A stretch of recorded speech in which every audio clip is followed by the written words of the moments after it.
Welcome. This video will cover using SPSS to export results into PDF, RTF, and copying output into Word. These skills are useful for preparing solutions in this course and in practice for sharing with colleagues. To follow along, you will need the SPSS output file for working with output c.spv after our final round of edits involving the tables and page breaks. You do not need to edit your output in this course, but you will need to present your results in documents for assignment submissions. We will begin with exporting the results using SPSS's export capabilities. We can export all results by going to File, Export, and making sure that All is selected in the Objects to Export area at the top. The default seems to be a Word RTF.doc format. You need to carefully select the location. This does not work like most save features in that it automatically saves your last location and file name, which might be useful but can also be a problem. Choose a location and a file name. We will save this file as for working with output d.doc. The options give us some choices regarding how the document is created. In particular, you can choose how to handle wide tables, split by wrapping, shrink to fit, or let it exceed the margin. We will set this to shrink for the Word document and click Continue and OK to export the file. Another way to export all results is to right-click on the output in the outline view and choose Export. This time choose PDF from the Type menu. Decide the location and file name. We will save this file as for working with output d.pdf. Interestingly, the PDF option does not allow shrinking the wide tables, but does allow for exporting bookmarks. Click OK to save the PDF file. There are other file types, but those are the two that will likely be useful to you in this course and elsewhere. Let's look quickly at those files. Here is the Word document.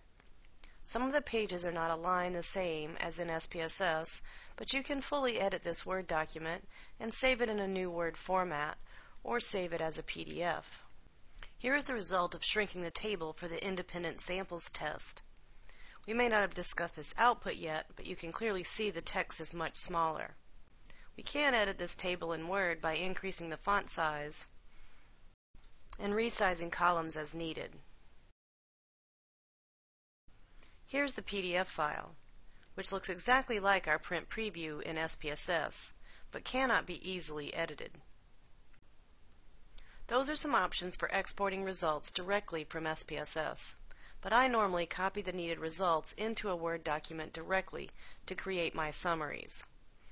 For most results, you can simply copy using Edit, Copy, or Control-C in SPSS, and then paste into your Word document. For copying tables into Word, there are a few options. If you want the format to look like it did in SPSS, then choose Keep Source Formatting. If you want it to have the format for your current Word document, choose Merge Formatting. And there is also Plain Text. Here's what each of these results would look like for my document. Graphs copy easily, and there's no difference between the two paste options. Wide tables cause students some frustration, and I will take anything that contains the correct information, no matter how unpleasant it may look. My two favorite options are to copy and paste the default way and then edit the table in Word. To do this, simply copy the table and paste it into Word. I select the entire table and right-click and choose Auto Fit to Contents. Possibly I'll resize the font a little to make the tables as nice as possible. You can format from here further. The other option is to copy and paste as an image. To do this, select the item in SPSS and right-click and choose Copy Special. Select Image from the list. You can choose this as your default Copy Special by checking this box. And click OK. Go to your Word document and paste the image, and resize as needed to fit the page. Let's save this Word document we created from copying and pasting as for working with output.docx. That's it for working with SPSS output, although I'm certain there's a lot more that SPSS can do. Thanks for watching.